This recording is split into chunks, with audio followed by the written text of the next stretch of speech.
Hi guys, this is Stefan, poker coach and founder of BecomeAnOnlinePokerPro.com. Welcome back to episode 18 of the Bankroll building experiment. We're back here with more NL50 6max action. But before we go into the actual gameplay, I just wanted to give you guys a quick update since our latest video. You can see my graph here on the screen right now.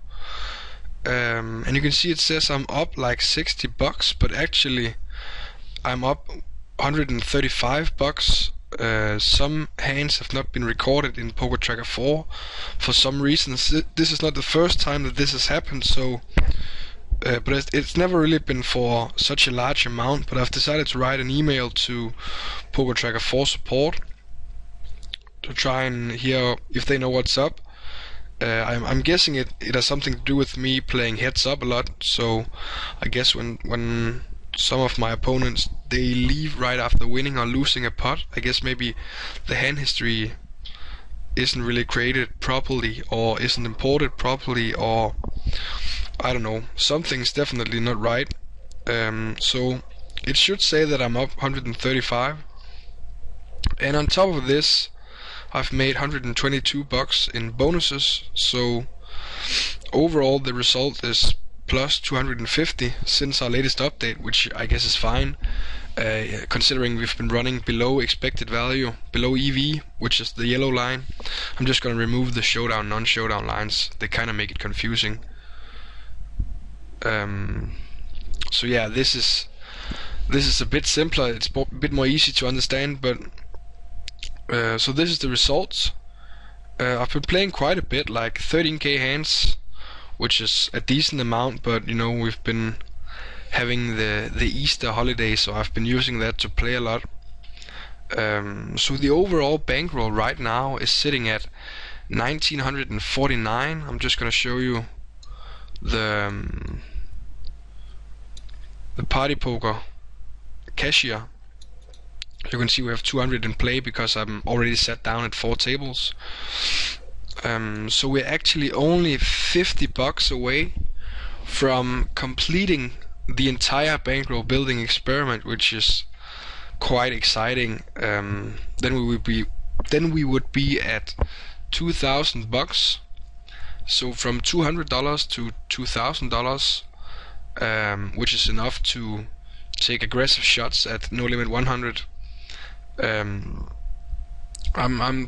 pretty sure I'm gonna end this series, or at least pause it for now when I do hit the 2000, just because I'm thinking that I could be doing, you know, another type of video for you guys to help you improve, instead of continuing to make videos where I just play in this bankroll building experiment. I guess you guys have quite a few videos of me to go over now, to kind of watch what I'm thinking while I play. So I'm thinking maybe another form of content would be nice. But don't worry, I'll be uploading at least 2 or 3 more videos of No Limit 50, even if we end up winning a buy-in today while playing. So there will be more content, definitely. But just sort of letting you know, giving you an update on what I'm thinking, what the results are, and yeah, how everything's been going. So let's just jump into the action. I'll just pause it while I get set in on all the tables, guys. See you in a sec. Alright guys, we are back. I've now been set in on all the tables except for table 4, but we will be set in there in the next hand, so it's going to be fine. Nothing has really happened just yet. I've just been racing and taking it down either pre-flop or on the flop on table 2 and pre-flop on table 1. So that's really it. You haven't really missed anything so far. So yeah, just taking a quick look around the tables. We've got a big fish on table 2. Then my holes guy looking like the loose passive player type. So we're going to be looking to isolate this guy quite a bit and c-bet a lot against him. I don't really know how he reacts to c-bets just yet, since we've only have like 2 samples on him facing a c-bet, 1 fold and 1 call. But he's definitely the weak spot on table 2.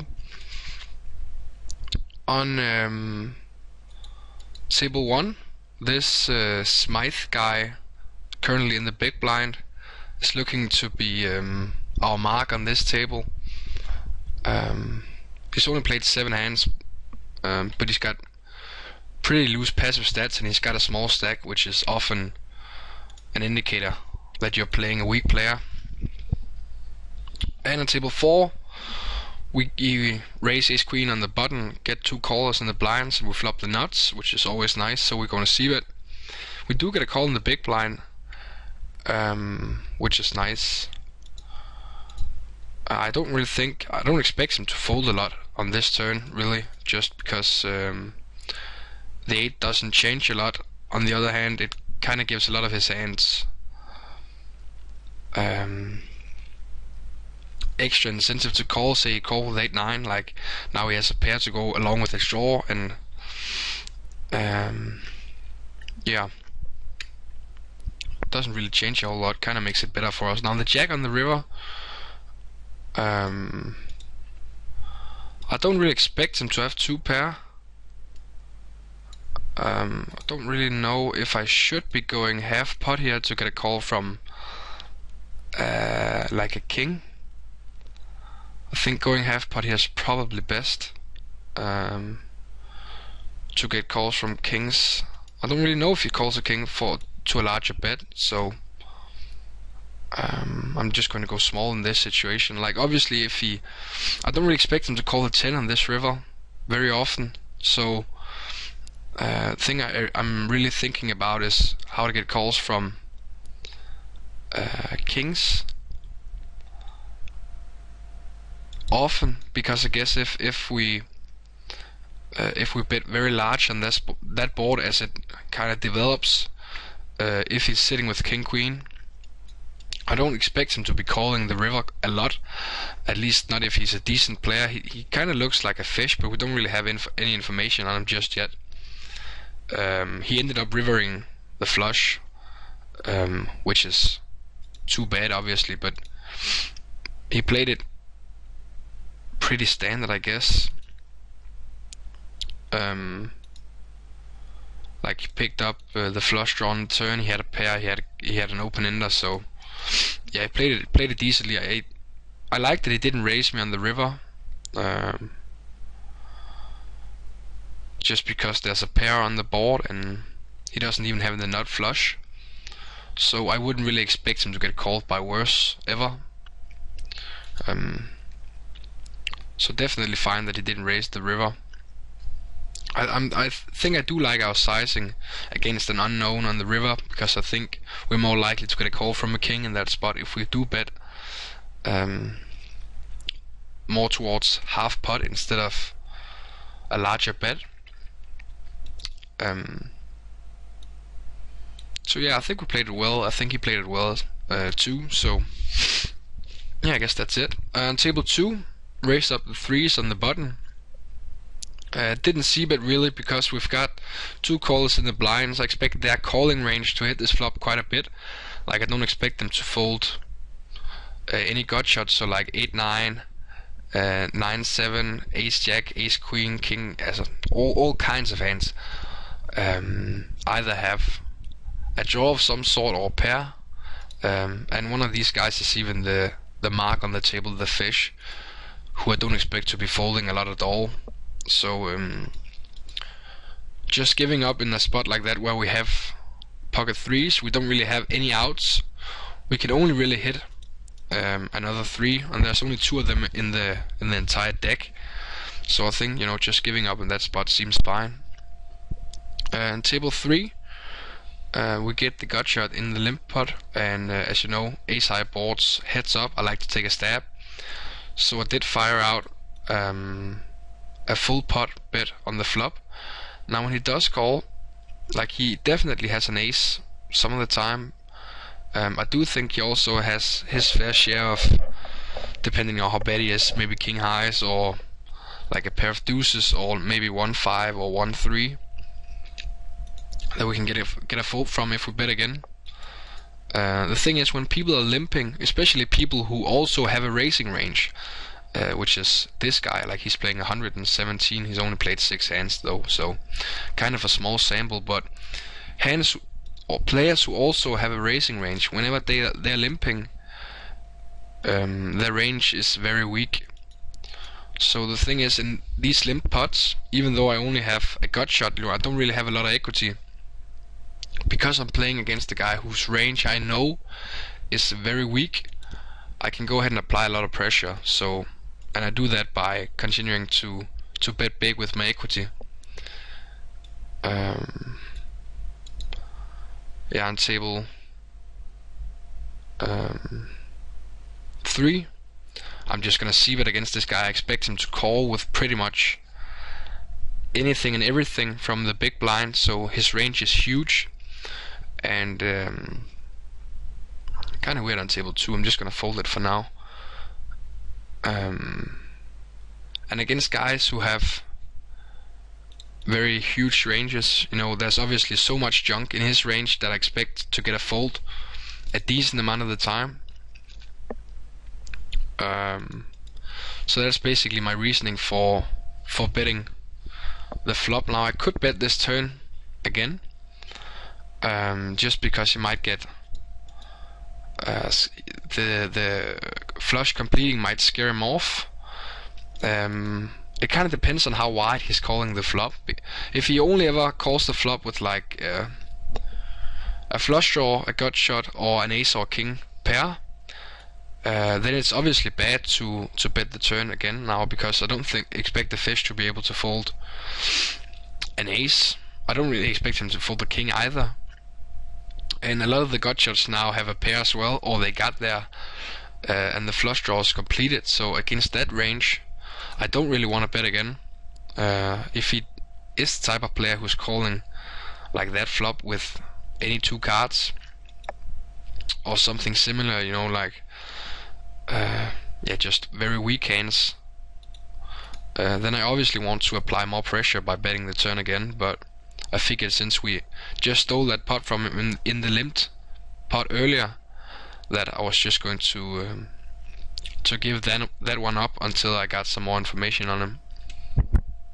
If I had just one club in my hand with either the jack or the 9, I would definitely have bet the turn, just because of the added equity from being able to hit a club the times he does call the turn bet with like an ace or a king with no clubs, an ace with no club or a king with no club.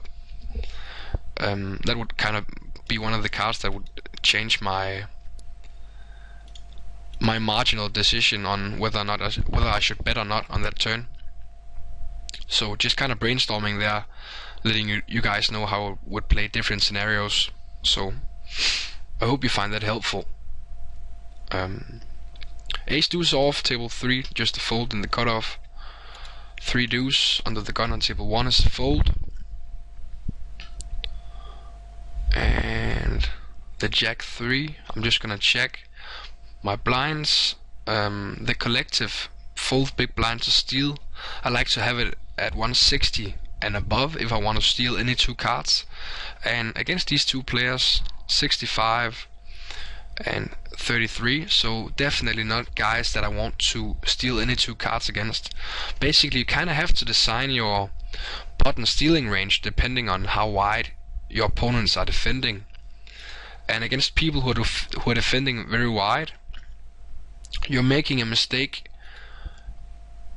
raising very weak hands, because you're basically going to have them play very well against you. Like if they're defending a wide range, you want to raise a slightly tighter range, and then the fact that you have now a stronger range and you have position, you're going to be able to outplay them and just flop better hands and be able to get more value when you do flop better hands.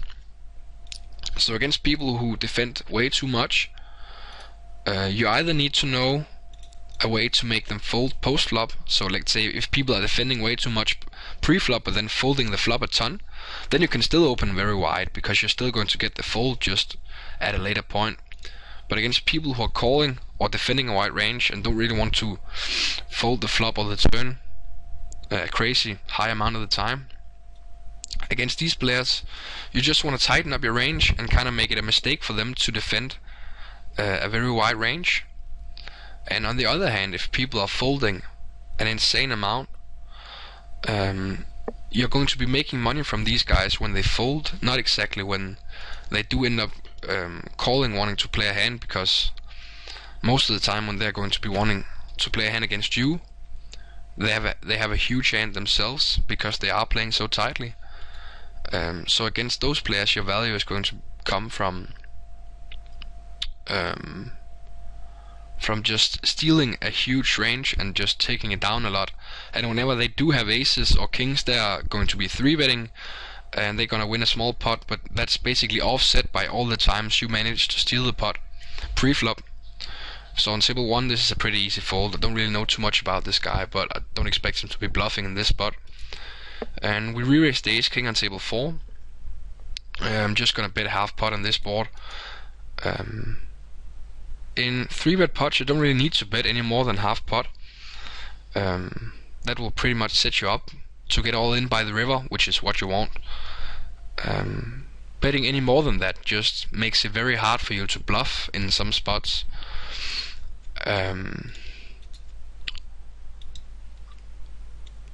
Which is something you don't really want to have happen. You want to be able to have bluffs in your range.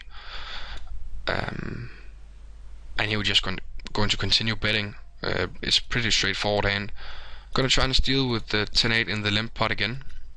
We don't really have any equity in this spot, but I guess it's a fine spot for a steal on table 3, so we're just gonna go ahead and give it a single shot. And he does call, and we have no equity now on the turn, so we're just gonna give it up. And he did end up folding on table 2, which is a shame.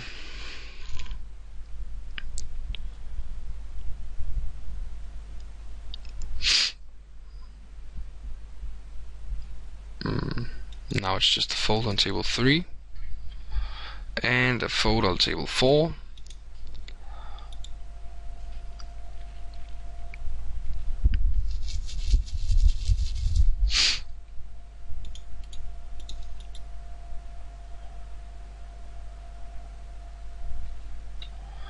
Ace deuce, so fold under the gun on table 2, and 5-3 off on table 3. Now again, I'm just going to be checking the fold big blind to steal, and the collective stat of these two, I want to be above 160 to be stealing any 2 cards. And since it's not, I'm just going to go ahead and fold it. Now let's say it's 155. Now I'm against 150 a collective fold big blind to steal of 155. I'm still going to be opening very wide, like probably any suited hand and any ace and king 6 and better off. So no, I kind of adjust my range depending on who are in the blinds. This might actually have been a 3-bet, I don't really know. It's the first time he's raising from anything that's not late position, so I guess it's not too bad. It's kind of tough to figure out the ranges of these guys who are playing like 59-8, because sometimes they're raising junk every once in a while and they love to slow play all their weekends, and sometimes 8% is literally the top 8% of hands. And against the first guy who's raising junk every once in a while, I obviously want to 3-bet the tens, because he is going to call too much and he is going to flop weekends, and I want to take advantage of that by 3-betting. But against the other guy, it's kind of marginal. Might still be a 3-bet, I don't really know. On this river, I definitely want to be betting once he checks the turn.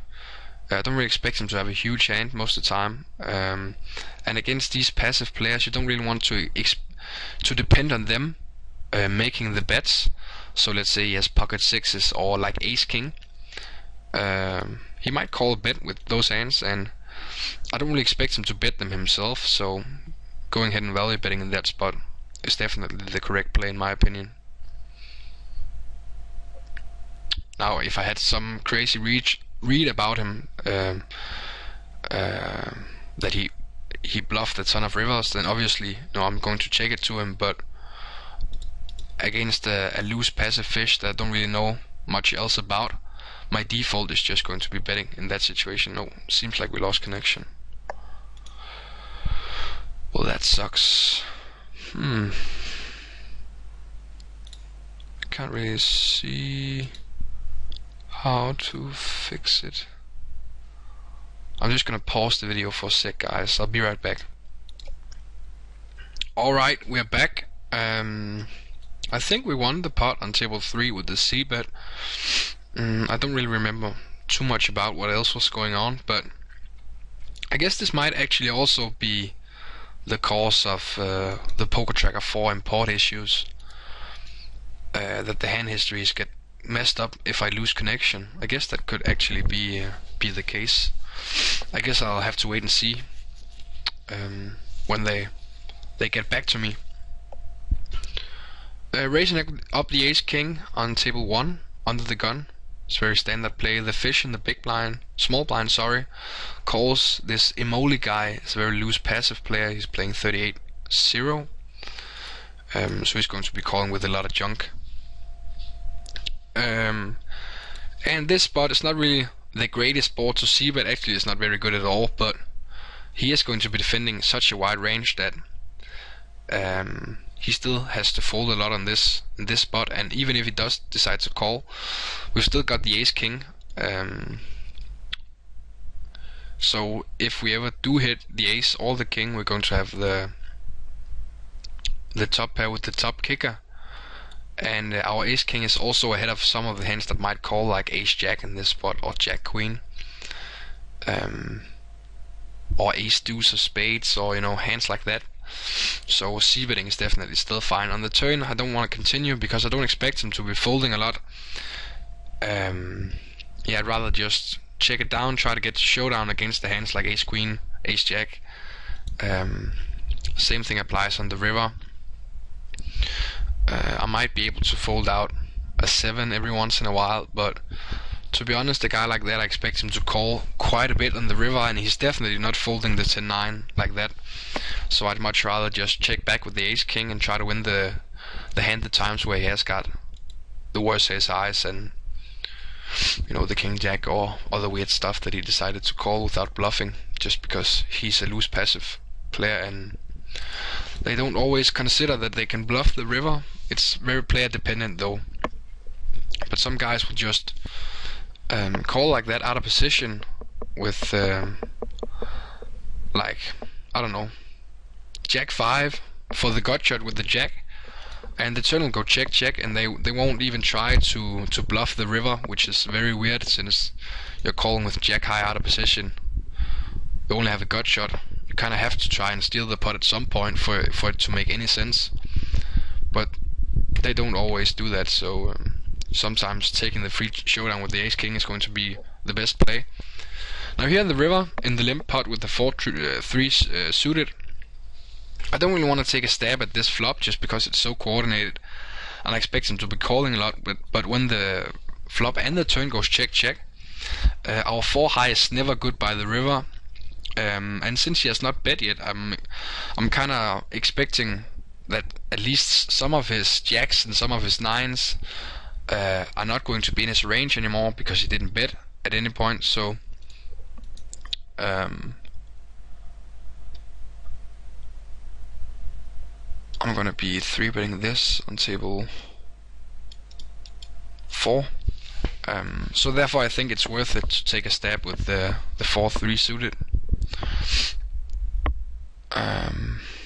We decided to raise up the king 5 just because I expect to get a lot of folds from these two guys. They seem to be folding a lot, although I only have one sample on this guy now. I don't really know if I want to get involved right now with this guy. Just the fact that he has such a low stack just makes it way easier for him to just decide to go fuck it and decide to never fold the 4 or never fold any draws. So for now I'm just gonna fold this hand. I think it doesn't really matter too much. Here on table 4 we get 4-bet out of the blinds. Like, this is a great steal spot, but really people are just not 4-bit bluffing in this spot often enough at all to consider 5-bit shoving or anything like that. I do expect him to have a bluff there every once in a while, but just not often enough for us to even be considered. For us to even be considering it. So just folding there is going to be fine. Table 1. I've got top 2 pair. It's a great hand. So we're just going to continue betting it against this very weak player. This guy down here on table 3 is not folding to any c-bet, so I'm just going to stop c-betting him unless I can c-bet the turn as well.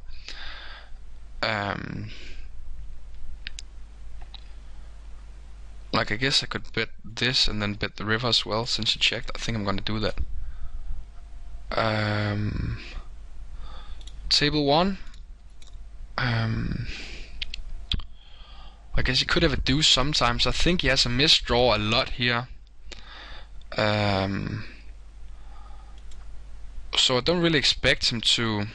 I think he has a lot of draws here on table 3, so I'm gonna bet small just to try and fold that out. I'm just gonna call here. I think he either has a speed or has a draw very often, so I don't really see any point in raising. He's still going to be folding all of his bluffs, and we're going to be losing more when he does has a speed. So this is a spot where we're pretty much bluff catching, and we can't really raise for value, I don't think. And he did end up having it, so I'm just gonna note that he underbet when he hit the river.